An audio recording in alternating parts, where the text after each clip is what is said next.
Bismillahirrahmanirrahim. Assalamualaikum warahmatullahi wabarakatuh. Perkenalkan, di sini saya Alma Rifia. Hari ini saya akan melakukan perhitungan dari hitung jenis leukosit atau diferensial leukosit count. Nah, mungkin yang pertama di sini saya akan mempersiapkan dari preparatnya terlebih dahulu atau sediaan apus darah tepinya, yang mana kita harus memilih sediaan apus darah tepi yang baik. Nantinya secara makroskopis jangan sampai seperti ini, dimana ujungnya ini bergerigi ya, bagian ujungnya atau bagian ekornya, atau yang seperti ini dimana seperti terputus-putus. Nah, kita haruslah menggunakan sediaan apus darah tepi yang sudah baik seperti ini.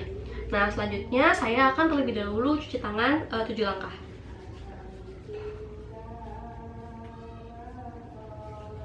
Baik, setelah selesai saya akan menggunakan hand spoon.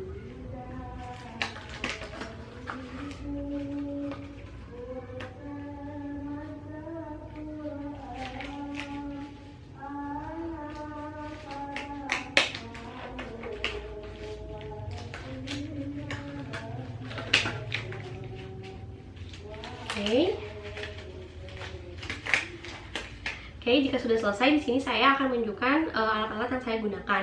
Yang pertama, di sini ada minyak imersi, kemudian ada silo untuk membersihkan preparatnya, kemudian di sini ada preparatnya, ada tisu, dan juga ada kertas untuk menghitung jenisnya. Serta tak lupa di sini ada yang paling utama adalah mikroskop. Nah, selanjutnya yang pertama di sini saya akan melihat biasanya sudah ada identitas pada pasiennya, mulai dari nama, usia, jenis kelamin hingga medical record. Kemudian saya akan memasangkan preparat ini ke mikroskopnya. Nah, dimana jangan sampai salah, dimana dipasangkan itu di bagian yang kasarnya, jangan sampai terbalik.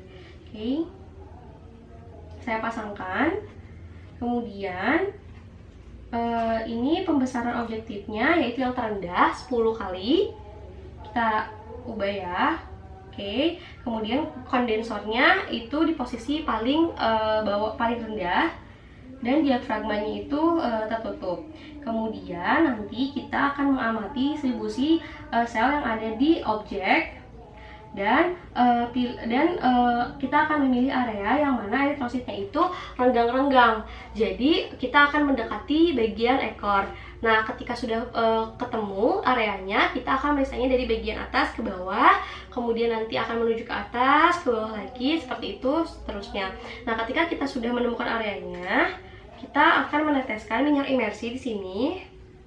Oke, kita teteskan. Kemudian kita ubah pembesarannya menjadi 100 kali.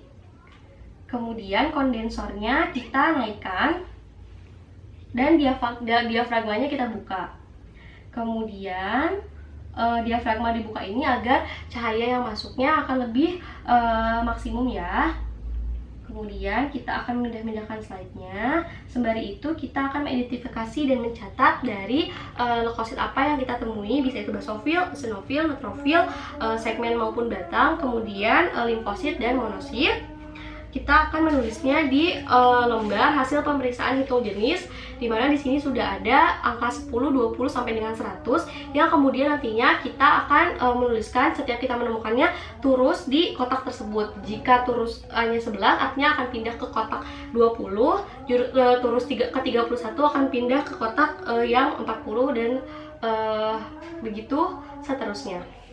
Oke, kita identifikasi sofilnya, profilnya ada. Oke, ada ya. Limfosit kita kasih turus. Oke. Nah, sudah selesai. Kemudian di sini kita akan melepaskan dari preparatnya, tapi terlebih dahulu kita akan merubah lensa objektifnya menuju ke 10. Oke, setelah kita ubah, lepas slide-nya atau preparatnya, bersihkan dengan silol. Kemudian kita bersihkan preparatnya, simpan kembali ke tempatnya. Kemudian karena pemeriksaannya sudah selesai, di sini saya akan melepaskan hand spoon dan juga akan membuangnya, dan akan mencuci tangan kembali.